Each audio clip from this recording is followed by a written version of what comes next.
کیا ہم پاکستان میں اس ذلت کے لیے پیدا ہوئے ہیں کہ یا ہمارا مذاق جو ہے وہ دہشت گرد اڑائے اور یا ہمارا مذاق ہماری فوج ہمارے اڑائے؟ جس طرح ہمیں ہانکنا چاہے ہانکتے ہمیں۔ کیا ہم پاکستان میں اس ذلت کے لیے پیدا ہوئے ہیں؟ بسم اللہ الرحمن الرحیم۔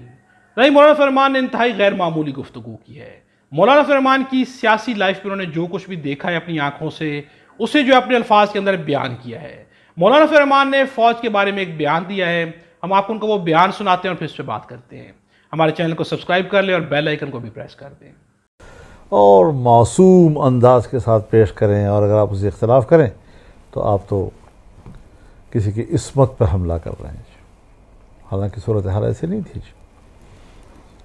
جو واقف حال لوگ ہیں اس میں ذرا ایک میں بھی ہوں، جانتا ہوں کہ بھئی فالٹ کہاں پہ ہے۔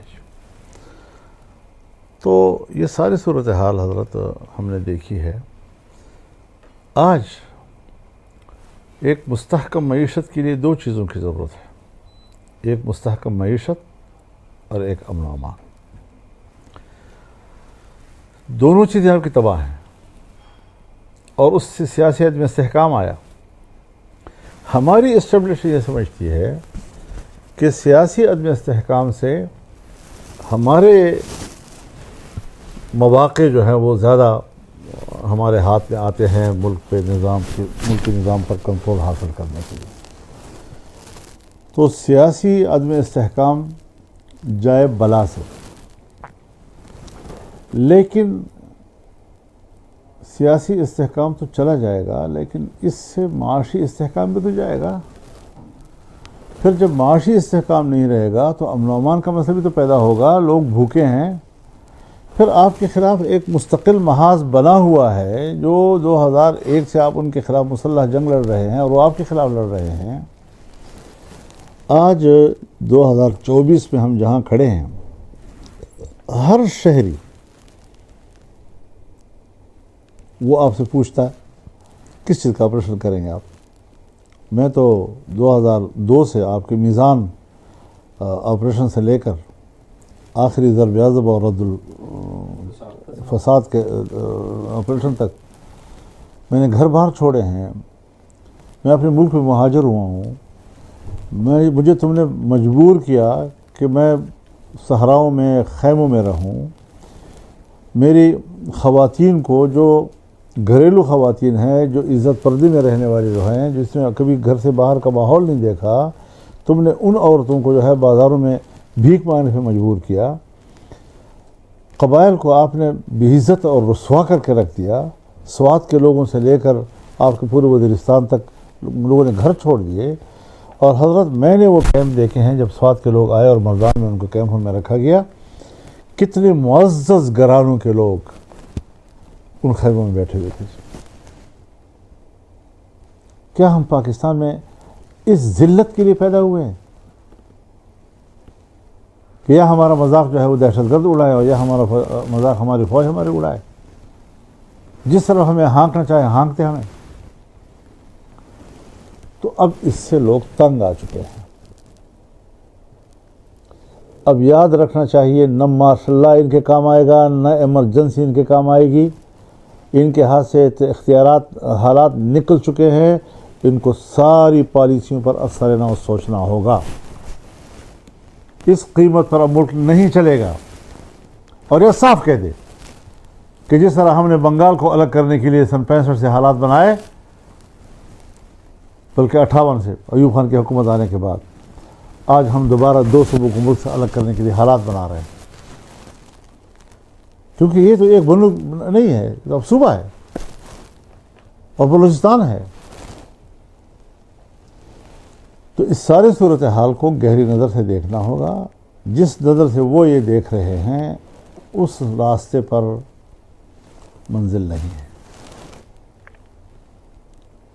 بَإِرَاهِ کہ تم روی بترکستان۔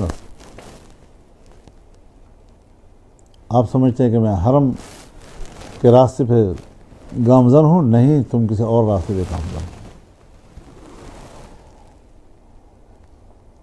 اور میرا تجربہ یہ ہے کہ ان میں نظیر مولانا فرمان کا کہنا ہے کہ کیا ہم پاکستان میں ذلت کے لیے پیدا ہوئے ہیں۔ ان کی بات درست بھی ہے کہ جس طرح کے حالات وہ بتا رہے ہیں کہ ان کے گھر کی خواتین کو بازاروں میں جانا پڑا، بھیک مانگنا پڑی، انہیں جو ہے صحراؤں میں رہنا پڑا۔ اگر اس طرح کی تکالیف آپ برداشت کریں گے تو ڈیفینیٹلی آپ یہی سوچیں گے۔ انہوں نے ایک مثال دی ہے کہ جب جو ہے سوات کے لوگوں کو لایا گیا اور خیموں کے اندر اتنے معزز گھرانوں کے لوگ بیٹھے ہوئے تھے کہ ان کو دیکھ کے افسوس ہوتا تھا۔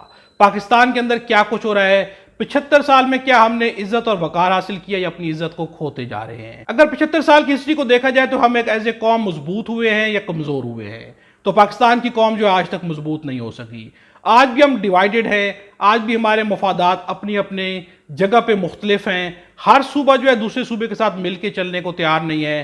ہم سب جو ہے ایک دوسرے کے ساتھ کہیں نہ کہیں اختلافات رکھتے ہیں۔ آخر یہ سب کچھ کیوں ہو رہا ہے؟ اس سب کچھ کو ختم کرنے کی کوشش کیوں نہیں کی گئی؟ ہم آج بھی ایک قوم کیوں نہیں بن سکے؟ کیا ہمارا ایک قوم نہ بننا کسی کے مفاد میں ہے؟ کیا طاقتور یہ چاہتے کہ ہم ایک قوم نہ بنے؟ تو ایسا ممکن نہیں ہو سکتا۔ آپ کی ریاست کے جو بھی ادارے ہوتے ہیں، جو بھی سیکیورٹی فورسز ہوتی ہیں، وہ کسی بھی صورت میں ریاست کو کمزور نہیں کر سکتی ہیں اور نہ ہی ریاست کو کمزور کرنا چاہتی ہیں۔ اس کے باوجود بھی جو ہے ہم کمزور کیوں ہوتے جا رہے ہیں؟ آخر کہیں نہ کہیں پہ تو فالٹ جو ہے وہ موجود ہے۔ مولانا فضل الرحمان نے کھل کے بہت کچھ کہا ہے۔ ان کی گفتگو جو ہے صرف الفاظ نہیں ہے بلکہ ان کا سیاسی تجربہ ہے۔ ان کا یہ کہنا ہے کہ اپنی آنکھوں سے بہت کچھ دیکھ چکے ہیں اور اب وقتاً فوقتاً جو ہے بہت ساری باتیں سامنے پیش بھی کر رہے ہیں۔ پاکستان کی سیاسی تاریخ کو جب بھی اٹھا کے دیکھا جاتا ہے تو انتہائی افسوس ہوتا ہے۔ اس تاریخ کے اوپر جو ہے فخر محسوس نہیں کیا جا سکتا۔ آخر ایسا کیوں ہے؟ آج کی سیاست کو دیکھا جائے تو پاکستان سے نواز ہو، پاکستان پیپلز پارٹی ہوں، جن کا سیاسی تجربہ بہت زیادہ ہے، کم از کم 30 سے 40 سال کا ان کا سیاسی تجربہ ہے، لیکن یہ دونوں پارٹی کیا آج جو ہے سیاسی طور پہ مضبوط ہیں، مستحکم ہیں؟ کیا باوقار سیاسی تنظیمیں ہیں یا آج بھی اپنے مفادات کے لیے اپنے وقار کو قربان کر رہی ہیں؟ اگر سیاسی تنظیمیں 30-40 سال کا تجربہ رکھنے کے باوجود آج بھی مفادات کی نظر کاری اپنی سیاست کو، اپنے وقار کو قربان کر رہی ہیں، تو پاکستان کی سیاست میں یہی کچھ ہوتا آیا ہے۔ یہ ایک ایسی سیاسی ہسٹری ہے کہ جس کے اوپر جو ہے کوئی بھی فخر محسوس نہیں کر سکتا۔ کیا ہمارے سیاستدان کبھی یہ نہیں سوچیں گے کہ جمہوریت جو ہے سب سے بڑی طاقت ہے، اس جمہوریت کو اپنے ہاتھوں سے تباہ کیا جا رہا ہے، اپنے وقار کو جو ہے خود ہی تباہ کر رہے ہیں۔ جب آپ اپنے وقار جو ہے خود اپنے ہاتھوں سے بیچ دیں گے تو کوئی بھی آپ کو رسپیکٹ یا وقار نہیں دے گا، اور پاکستان کی سیاست میں یہی ہو رہا ہے۔ اگر عمران خان آج نظریے پہ ڈٹ کے کھڑے ہو گئے ہیں، وہ کسی صورت میں بھی ڈگنیٹی قربان کرنے کو تیار نہیں ہو رہے ہیں، تو یہ جمہوریت کے لیے ایک بہت بڑا سٹیپ ہوگا۔